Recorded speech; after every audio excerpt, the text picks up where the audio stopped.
Joe Rowling lays out such a kind of sure roadmap. You know, there's what's right and what's wrong.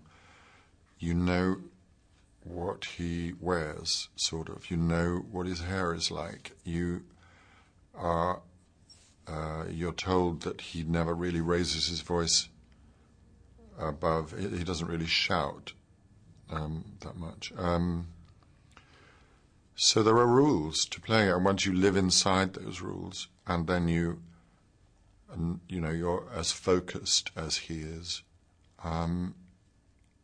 In many ways, it plays itself because the situations are so strong, and her grasp of her narrative is so kind of ironclad that it's not so much as what you choose to do as not disobeying it, I think.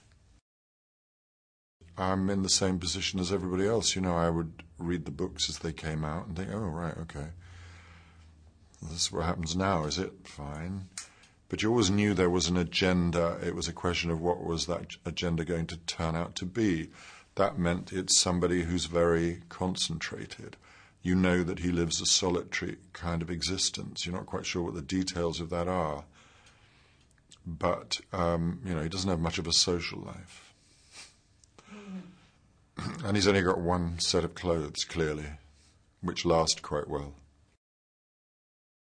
It's been a complete privilege, really, to be part of this, and that is what we all are, is part of this enormous, brave undertaking of Joe's at the beginning, and then, all the Davids and all the directors and Warner Brothers, to actually sort of dare to do it.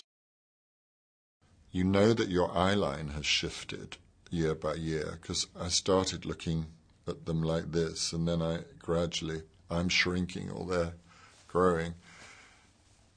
But you're not really aware of it until you look back across the whole span of time, because what difference is there between 13 and 14 or 15 and 16? You don't really notice that.